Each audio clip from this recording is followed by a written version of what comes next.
एक हमारा हिंदू भाई जिसका नाम दीपक कुमार है, जिम चलाता है, वो आवाजें सुनकर आया और उसने कहा कि तुम होते कौन हो। तो उसने बजरंग दल के उन तमाम लोगों के सामने, जालिमों के सामने खड़े होकर उनसे बातचीत की, उनको भगाया वहां से। मेरा नाम मोहम्मद दीपक है भाई। मोहम्मद दीपक है। एक समय पर बजरंग दल से अकेले भिड़ने वाले मोहम्मद दीपक के साथ आज पूरे देश की आवाम खड़ी हो चुकी है। कांग्रेस पार्टी के बाद अब AIMIM चीफ असदुद्दीन ओवैसी भी उनका समर्थन करते मंच से उन पर गर्व जताते हुए सुने गए। बता दें कि उत्तराखंड के कोटद्वार में मुस्लिमों पर बजरंग दल द्वारा अत्याचार किया जा रहा था, जब दीपक कुमार ने खुद को मोहम्मद दीपक बताकर बजरंग दल के कार्यकर्ताओं को वहां से खदेड़ दिया और उन्हीं मोहम्मद दीपक के समर्थन में ओवैसी ने मंच से कई बड़ी बातें कही।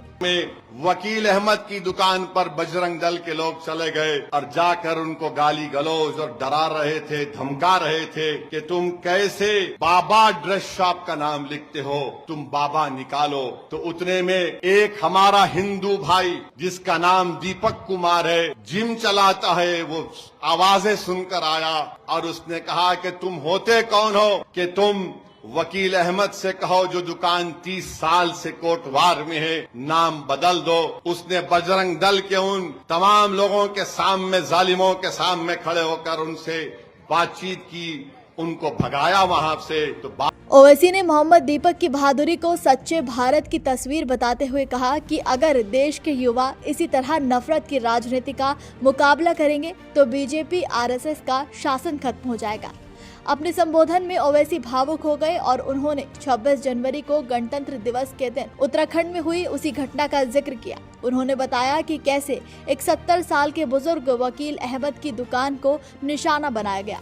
ओवैसी ने कहा कि तब वहां दीपक कुमार नाम का एक स्थानीय हिंदू युवक ढाल बनकर खड़ा हो गया। देहरादून से और दूसरे मुकाम से पूरे बजरंग दल के लोग गाड़ियों में आते हैं और उस दीपक कुमार से जब पूछा गया तुम्हारा नाम क्या है, तो उसने कहा मेरा नाम मोहम्मद दीपक है। लोगों ने बोला तू मोहम्मद दीपक क्यों बोला, तो उसने कहा भारत में सब बराबर हैं, जो संविधान भारत का बराबर है। ये बांकड़े पहलवान जिनके चड्डों में से मोंढे पलट गए, बजरंग दल के ये बच्चे ग्रुप में आकर गालियां दे रहे उसको पुलिस के सामने, गालियां दे रहे कि तू अपना, तेरा नाम मोहम्मद दीपक बोलता है। पुलिस, हजरते पुलिस बैठ के तमाशा देख रही। मैं सलाम करता हूँ दीपक कुमार को कि उसने उस 70 साल के बूढ़े वकील अहमद की हिम्मत और उनके साथ खड़ा हो गया। यही भारत है। अगर इस तरह के दीपक कुमार के नाम के हमारे हिंदू नौजवान आगे आ जाएंगे तो इस मुल्क से BJP RSS की हुकूमत खत्म हो जाएगी।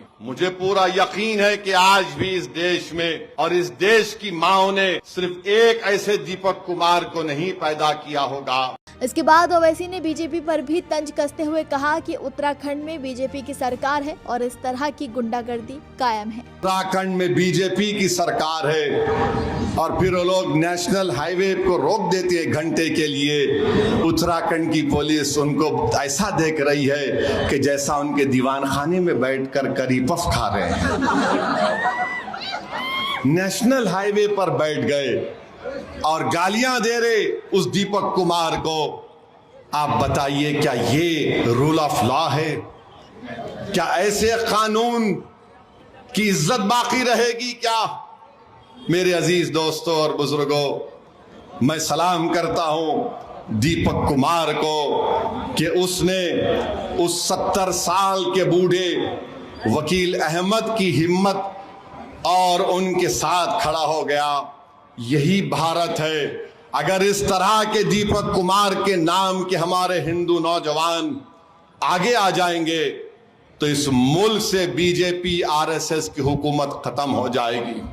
बता दें कि सिर्फ ओवैसी ही नहीं, राहुल गांधी ने भी दीपक को रविवार को भारत का हीरो बताया था और साथ ही नफरत के बाजार में मोहब्बत की दुकान का प्रतीक करार दिया और कहा कि देश को ऐसे और युवकों की जरूरत है। राहुल गांधी ने सोशल मीडिया पर ट्वीट करते हुए भी लिखा था, उत्तराखंड के दीपक भारत के हीरो हैं। दीपक संविधान और इंसानियत के लिए लड़ रहे हैं, उस संविधान के लिए जिसे बीजेपी और संघ परिवार रोज रौंदने की साजिश रच रहे हैं। वो नफरत के बाजार में मोहब्बत की दुकान का जीवित प्रतीक है और यही बात सत्ता को सबसे ज्यादा चुभती है। संघ परिवार जानबूझकर देश में आर्थिक और सामाजिक जहर घोल रहा है ताकि भारत बटा रहे और कुछ लोग डर के सहारे राज करते रहें। उत्तराखंड की बीजेपी सरकार खुलेआम उन असामाजिक ताकतों का साथ दे रही है जो आम नागरिकों को डराने और परेशान करने में लगी है। नफरत, डर और अराजकता के माहौल में कोई भी देश आगे नहीं बढ़ सकता। शांति के बिना विकास सिर्फ एक जुमला है। हमें और दीपकों की जरूरत है जो झुके नहीं, जो डरे नहीं और जो पूरी ताकत से संविधान के साथ खड़े रहें। हम तुम्हारे साथ हैं भाई, डरो मत, तुम बब्बर शेर हो। बता दें कि मोहम्मद दीपक के समर्थन में इस वक्त पूरा देश एकजुट होकर खड़ा हो चुका है। हिंदू, मुस्लिम, सिख सभी इस वक्त दीपक के फुल सपोर्ट में हैं और यही कारण है कि लोग लगातार दीपक से मिलने, उन्हें समर्थन देने उनके पास पहुंच रहे हैं। नमस्कार, मैं हूं मानक गुप्ता। अगर आपको हमारा ये वीडियो पसंद आया हो तो इसे लाइक और शेयर जरूर करें और हाँ, हमें सब्सक्राइब और फॉलो करना ना भूलें ताकि आप देश और दुनिया की कोई खबर मिस ना करें। तो जुड़े रहिए हमारे साथ और देखते रहिए न्यूज़ 24।